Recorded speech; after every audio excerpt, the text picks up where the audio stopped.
Tá? Aí eu coloquei aqui agendamento, privacidade, segurança e custo, só para a gente falar. Então, vale lembrar que o laboratório está nessa interseção, né, entre o médico, o hospital, né, ou até o consultório, tem o cliente e tem você, da coleta domiciliar. É uma cadeia. E quando você vai na casa do cliente para colher a amostra, como vocês estão vendo aí na imagem da direita, né, você está, obviamente, completando essa cadeia, né, de saúde. Então tem que ser feito da melhor forma possível, de forma mais padronizada possível. Então é essa a questão. Aqui eu printei algumas chamadas, né, de laboratórios em relação à coleta domiciliar. Então, ali, ó, o cuidado com a saúde não pode parar na época da coleta da Covid, né? Então, testes rápidos, suaves, pesquisa de antígeno, hoje em dia tudo é muito feito. E olha que interessante a questão mercadológica. Quando se solicita a coleta domiciliar para um membro da família, se ele gostou, vai contar para os outros da mesma família e até fora, vai convidar outras pessoas para, não, faz que esse laboratório é bom. Por exemplo, tem um laboratório aqui no Rio, não sei se na região de vocês isso acontece, que após a coleta ele dá um kit. O café da manhã vem lá.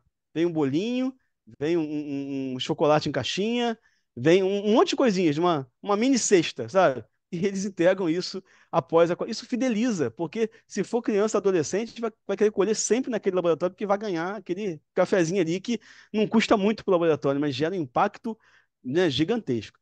Então, ali em cima, sua vida é muito corrida? Agende sua coleta domiciliar, sem senha, sem espera, na sua casa ou onde preferir. Então, esse eu acho que é a pegada, né, da coleta domiciliar, que antes era muito elitizado. Eu lembro que aqui no Rio, só para mostrar para vocês, né, eu trabalhei na coleta domiciliar até o ano de 2001.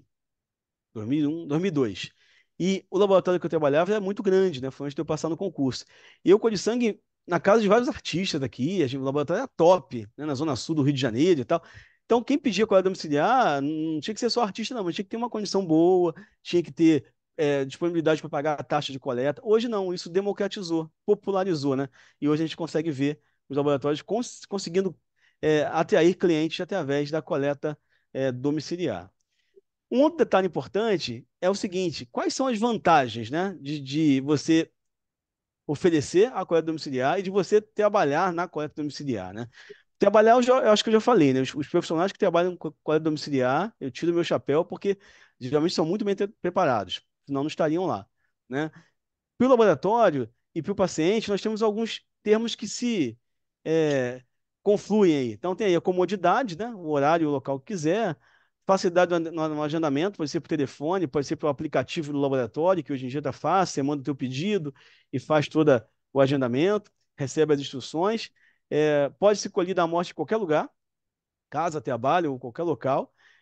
O laboratório geralmente tem uma agilidade nesse agendamento, e aí tem um ponto importante, né, para os laboratórios que ou fazem há pouco tempo ou não têm essa preocupação. Isso é muito importante, a agilidade no atendimento, para que ele possa marcar, obviamente, e as instruções serem passadas de forma correta para o cliente. A privacidade como diferencial, então, por exemplo, eu vejo pessoas, e aí eu já vi vários relatos, que ele, por exemplo, toma um anticonvulsivante ou toma um estabilizador do humor, e ela não quer chegar no laboratório, mesmo que a recepção seja separadinha, né? Ela não quer chegar no laboratório com aquele pedido escrito lá, que está dosando alguma substância para que ele possa controlar os comprimidos que ele toma. Então ele pede uma coleta domiciliar, porque na casa dele ele se sente muito bem. Então ele toma lá fenobarbital, ele toma lítio, enfim, isso é importante para o cliente, né? Mais ainda, né? O conforto, óbvio, tá na própria casa, quem é que não gosta, né? Você se sente muito bem por estar na sua própria casa. Quem vai colher é que não se sente tanto, mas, enfim, acaba se habituando. E o tempo, né, que se economiza com fila, com tudo. Então, essas são as vantagens do atendimento domiciliar. E, no geral, é isso. A coleta domiciliar começa no atendimento, depois a equipe do laboratório vai até lá, e aí tem um ponto importante, por isso que eu coloquei esses slides, os resultados. Então, tem laboratório que dá a senha, né, para um software, e aí o paciente, o cliente pega o resultado lá. Tem laboratório que cobra uma taxa para entregar no domicílio o laudo impresso. Com a internet, quase ninguém faz isso, né? As pessoas recebem, até imprimem em casa se quiserem, mas tem laboratório que oferece isso. Tem um mensageiro que vai lá levar e aí cobra por aquela taxa. Mas, no geral, é online mesmo, as pessoas recebem e vão acompanhando até a realização dos exames, né? Os laboratórios estão fazendo isso, né? Aqui no Rio a gente vê fiz o exame hoje. Aí, como tem hoje à tarde, já saiu o hemograma, já posso ver. Já saiu a glicose. Aí amanhã sai a creatinina. Enfim, ele vai liberando depois os marcadores que são mais demorados. E daí por diante. Então, essa é a logística aqui da coleta domiciliar. E aqui eu. Professor, Sim, só pode. tem só, com licença, só tem algumas interações aqui, né, que estão fazendo sobre o que você falou, né, em relação à questão da coleta. Quando acontece em nosso laboratório, a Francinalva falou, né, a gente já coloca uma compressa de gelo e orienta o paciente a fazer o mesmo em casa. Muito E, bom. e a Antônia Leide, não, só um instante. A Antônia Leite falou que o paciente, geralmente ela pergunta qual o braço que o paciente prefere ser coletado, porque com certeza ele já está acostumado a coletar e já sabe qual é o braço correto, né? Então ela deixa ele escolher onde melhor fazer a coleta. Então, por um comentário Sim. da essa colaboradora, né? E tem gente que está adorando a aula, e é isso. Foram Posso só esses, comentar esses dois, doutor Marbenha? Só lógico, comentar esses dois aqui. O primeiro, né, a questão da compressa. Parabéns, porque eu nunca vi isso. Aqui no Rio de Janeiro, só dá as orientações e o paciente faz. Mas muito bom, isso é um diferencial. É aquilo que a gente está falando desde o início, né? Que, na verdade, até para título de conhecimento, que tem uma confusão, né? O que que eu faço? Põe gelo ou põe água morna? Na verdade, o gelo faz vasoconstrição e a água morna faz vasodilatação. Então, primeiro gelo, nas primeiras 24 horas, depois água morna para a mancha sumir, ok? Deveria ser feito assim. Ninguém vai seguir a risca isso, porque acaba não incomodando muito, mas se for um hematoma considerável, vai fazer. Quanto à questão de escolher o braço, só um comentário, tá? Quem trabalha com coleta domiciliar tem que ter muita precaução com isso, porque às vezes, eu não sei se já aconteceu com vocês, e comigo acontece até hoje no laboratório, o pessoal chega na sala de coleta e fala assim: olha, é essa veia aqui, ó, só essa. Essa é a melhor de todas. Aí você fica sem graça de falar com o paciente, tal, fura e erra. Não consegue. Enquanto no outro braço tem um tubo.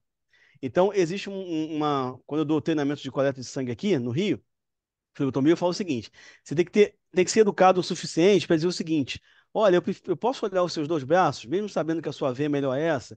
Porque ele pode estar certo. Na maioria das vezes, né, a colega tem razão. O paciente está certo, ele conhece o braço dele, mas às vezes não. Às vezes, alguém colheu naquele braço e ele acha que aquela veia, que nem está visível, né, tá só palpável, é a melhor. E aí, na coleta domiciliar, isso pode ser um tiro no pé. Por quê? Porque você está sozinha ou sozinho. Então, se você furar errar, você vai furar a segunda e depois vai parar por aí, no máximo. Né? Tem lugar que nem fura a segunda, chama outro e tal, vai ter outro custo. Mas essa questão de escolher a veia é um problema. Mas, repito, o ideal é olhar. Lá no serviço público é mais fácil resolver isso. Que aí eu falo o seguinte: não entendo, sua veia é muito boa, mas o senhor permite que eu dê uma olhada? É pro protocolo, tá? Porque às vezes a sua veia hoje está melhor, o senhor bebeu mais água e tal. E aí, às vezes o outro lado está muito melhor. Aí eu falo: posso furar aqui? Tá bem melhor, porque eu fico com medo de furar onde o senhor falou, mas hoje ela está pior. É a empatia também, né? A empatia. Agora, paciente que faz, por exemplo, quimioterapia, paciente, né, oncológico, paciente que fez retirada de mama e tá tão acostumado a ser furado, coitado, que ele realmente ele tem razão, né? Então, o que eu quero dizer é, não estou discordando do comentário, não, perfeito. Mas é bom colocar na balança quando você estiver diante do paciente. Porque se a veia que ele mostrou tá ótima, aí vai tranquilo. Agora, se a veia que ele mostrou você não está conseguindo sentir, você tem que ter a gentileza de solicitar ele para olhar o outro braço. Porque senão você vai ali porque ele mandou. E ele, né, pode estar errado naquele dia. Basicamente isso, né? professor, tem só mais um outro comentário aqui. No laboratório, quando a gente vê que vai inchar ou ficar roxo o local, a gente dá instruções verbalmente de como ele deve agir se acontecer isso. Em relação a essa questão do braço ficar roxo, qual é a sua orientação, professor? Sim, Se o então. paciente retornar ao laboratório, olha, meu braço está roxo, meu braço está com hematoma, o que que a gente deve fazer? No laboratório ou o paciente que foi colhido na coleta domiciliar? E, no que foi feita a coleta domiciliar, Porque ficou aí é um, roxo. é, é um, é um, é um indicador ruim, né? Porque se ele for reclamar com a supervisão, já sabe que a pessoa fica em xeque, né? Claro, não vai ser só aquele braço roxo que vai deixar em xeque, mas uma sequência de coisas, né? O serviço privado preza, obviamente, pela qualidade o máximo possível e tem a capacidade de treinar as pessoas, ou substituir as pessoas, enfim. Isso é um problema às vezes. Na verdade, a técnica que eu falei que tinha lá o cartãozinho, né, para o paciente, ela serviria nesse momento, que é você furou. E às vezes precisou mexer um pouquinho com a agulha só, mas realmente a veia do paciente está sensível, ainda toma ainda AS infantil, Marevan, varfarina. Ele tem realmente um problema de hemostasia, de coagulação, e vai ficar roxo. É muito bom, na coleta domiciliar, ser sincero para o cliente. Eu já vi gente que aperta o algodão, coloca o curativo e vai embora. Aí depois vem a reclamação da coleta. Isso não se deve fazer. Quando a gente erra na coleta, é importante falar: olha, eu colhi seu sangue, consegui colher, mas ficou roxo. Isso pode acontecer mesmo, sua veia está difícil, e tal, peço desculpas, mas aqui tá as orientações para o paciente. Aí na tua maleta, para quem perguntou, tem que ter lá, não precisa ser cartão não, tá? Cartão é porque aqui o laboratório é de rico. Pode ser uns papeizinhos impressos com a marca do laboratório e tal, entrega para ele e tal. E aí tem laboratório que faz um mimo, um plus, que eu acho espetacular, que é ligar, retornar para o paciente. O coletor, o flebotomista, olha, deixei o braço da fulana de tal na coleta domiciliar roxo. No final da tarde, olha, aqui é do laboratório, que a gente quer saber como é que ficou o seu braço, a gente soube que ficou um Ótimo. pouquinho roxo e tal, o laboratório está à disposição. Isso gera tudo, porque a cada dia que passa, a gente está mais preocupado com bom atendimento e mais sabendo dos nossos direitos. Esse que é o problema. Porque tudo é ação judicial. Com menos de R$ 3 por dia, você já pode se tornar membro da UFAC Brasil, ter acesso ao curso completo dessa aula e conteúdo exclusivo todo mês.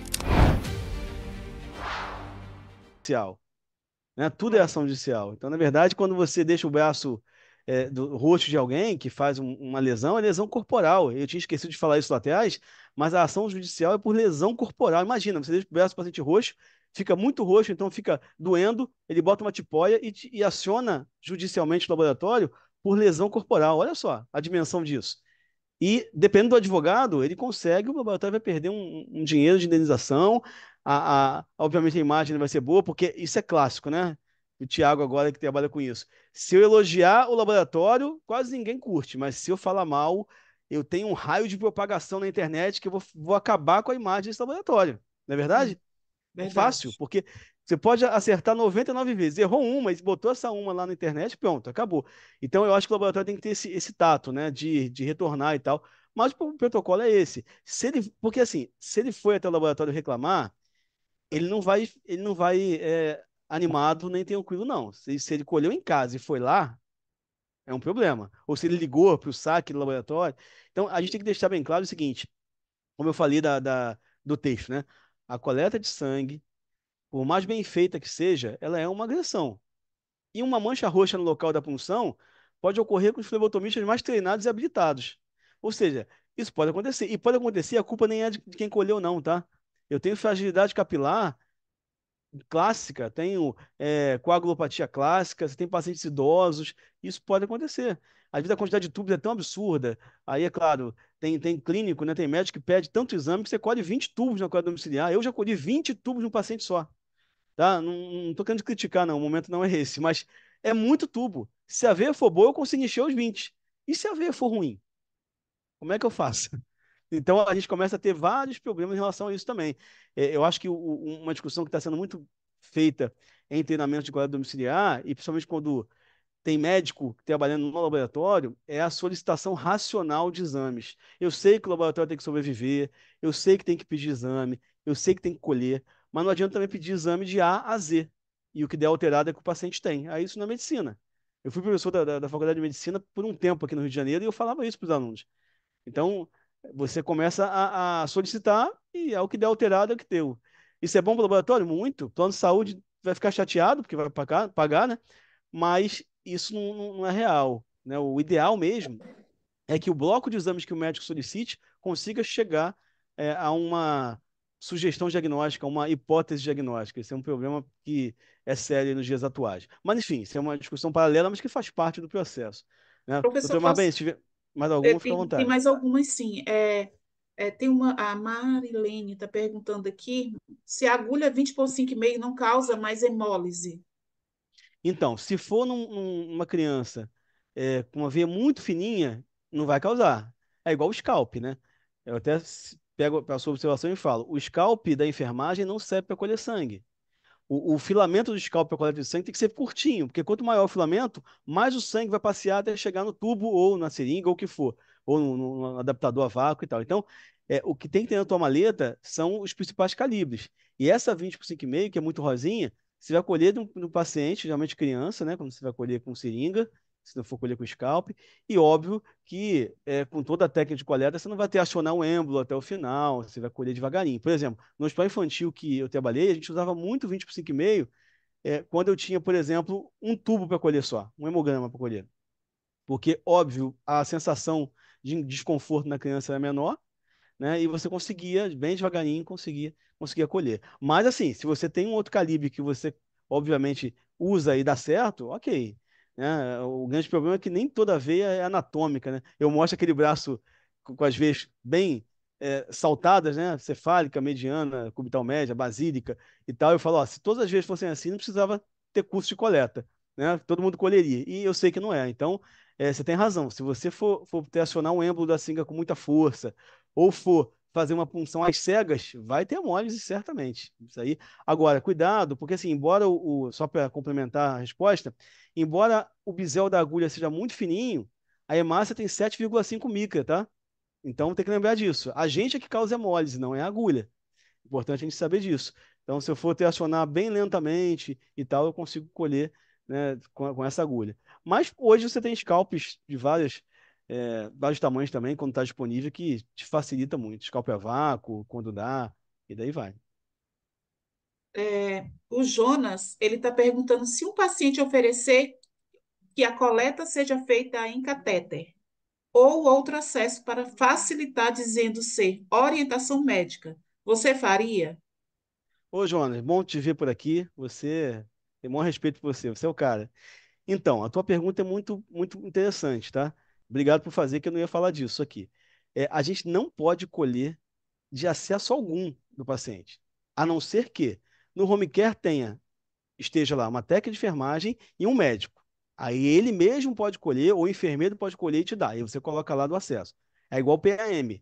A PAM que a gente colhe no CTI não é para colher de rotina todo mundo da PAM. Claro que não. A PAM não foi feita somente para coleta de sangue, né? A pressão arterial média e tal. Então, na verdade, se for colhido, tem que estar por escrito, que aí sim, porque você colhe de catéter, você colhe de acesso, não tem jeito, você está prejudicando aquela amostra. Está prejudicando por alguma substância que está ali, se tem heparina ali presente, se tem algum elemento que está entrando ali. É a mesma coisa que colher glicose, né, no braço do soro glicosado. É a mesma coisa, já aconteceu já no laboratório. Então, não se deve fazer. Agora, se o médico falar, não, eu só tenho esse acesso aqui, não tem lugar nenhum, então não vou colher arterial, o médico falando, tá? Então, vai ser essa amostra. Aí não tem jeito. Aí, o laboratório tem que ter o cuidado de colocar qual é a origem da amostra. Aí vai colocar lá embaixo. A amostra veio colhida, né, catéter tal. Então, enfim. Agora, se você tiver no pronto-socorro e aí a enfermagem está atendendo o paciente, eles colocaram um acesso na hora e falam, não fura de novo não, deixa eu colher para você. Aí você pode até receber. Se a coleta for bem feita, não tem nenhum problema. O paciente é furado uma vez só. Mas com um catéter, não pode. Na verdade, vai prejudicar a morte. Mas se ele autorizou, tem que estar lá em algum lugar por escrito ele colhendo. Porque senão dá um problema sério depois. Os resultados não dá nada a ver. Aí vão falar que a coleta foi feita por você, Jonas, e aí vai achar que a culpa foi sua.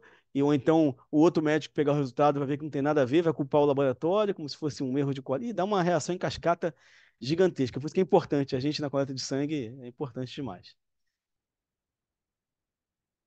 Pessoal, Tem só mais para algum? finalizar essa parte aqui, e depois a gente continua, né? Porque essa aula está maravilhosa, viu? Os alunos aqui estão Eu que adorando. agradeço aí a audiência nessa hora. Somos 40 participantes, né? A Luana, ela perguntou se é para a gente colher uma veia ruim, qual é a dica que você dá para colher através da coleta a vácuo? Uma veia ruim. Então, vou polemizar agora, tá? Vou polemizar. Se não for scalp a vácuo, a agulha a vácuo não foi feita para colher veia ruim.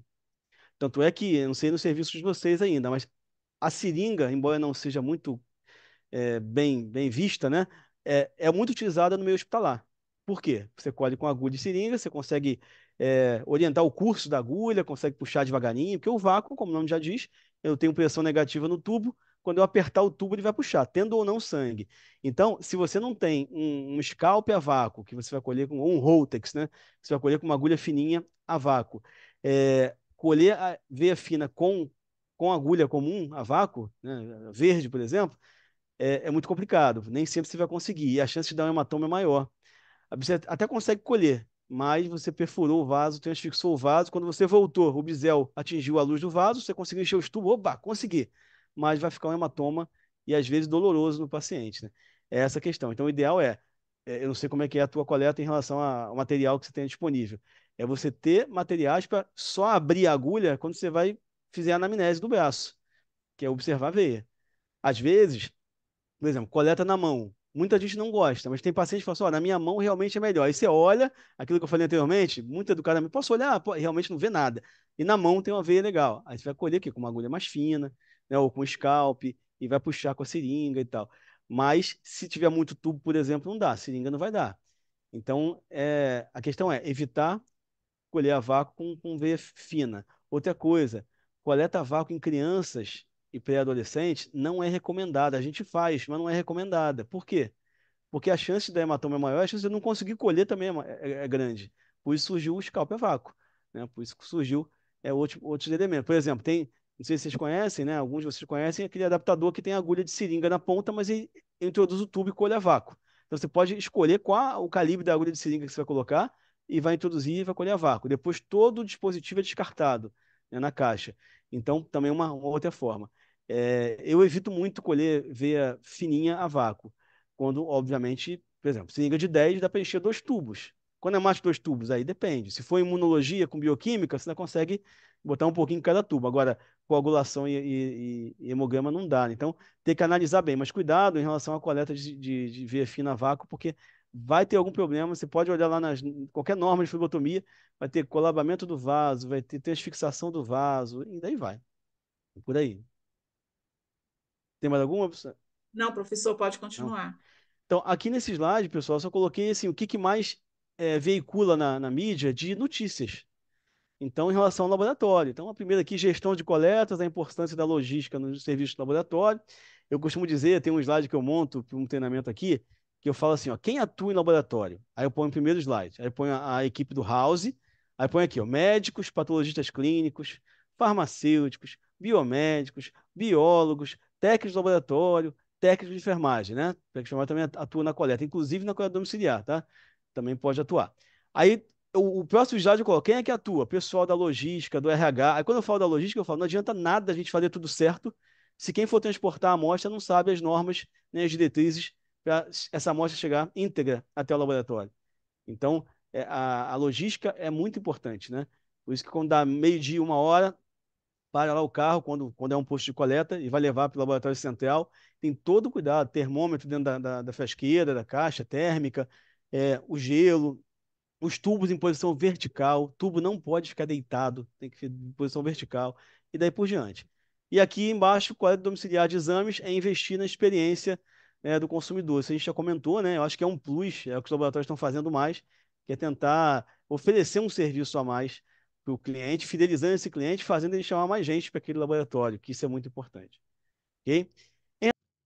Opa, opa, calma, calma. Olha, se você assistiu essa aula até aqui, eu sei que tá muito boa, mas eu tenho uma boa notícia para te dar.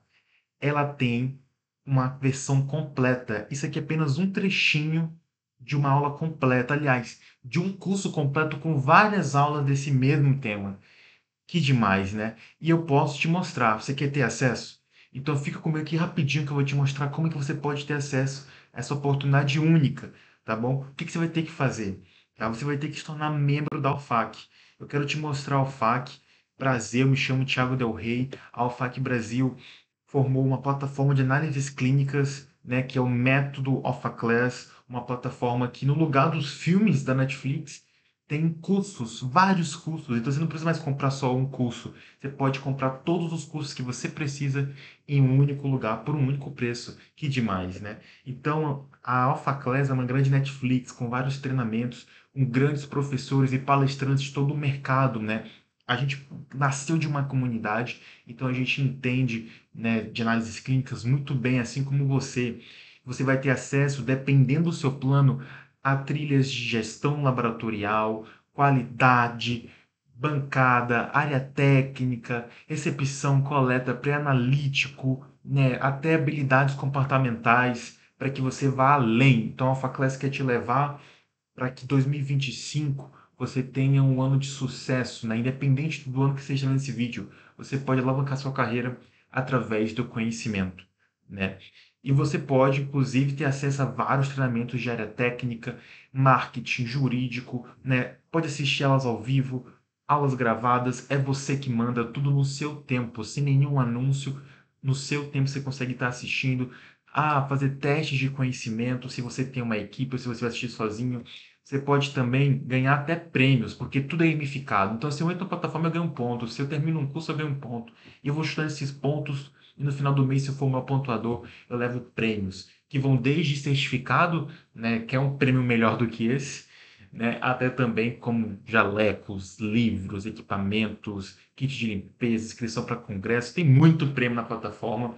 E você consegue ver também uma novidade que tem no mercado, né, só na nossa plataforma, onde você pode ver a sua evolução, né, ou a evolução da sua equipe, de forma individual, quantas aulas, quantos meses, né, quantos certificados, quantos cursos, tudo isso em um único lugar, né? A gente tem network aí com laboratórios e profissionais do Brasil inteiro, então com certeza é um lugar onde, se você entrar, você vai estar se fortalecendo para que você possa se destacar ainda mais no mercado. Você acha que faz sentido essa proposta? Se você acha que faz sentido, legal, você pode acessar aqui o nosso link na descrição para ter acesso ou entrar em contato com a nossa equipe, que vai ser um prazer te receber e eu espero por você, porque eu tenho certeza, você é o próximo membro da UFAC. Até a próxima oportunidade. Tchau, tchau.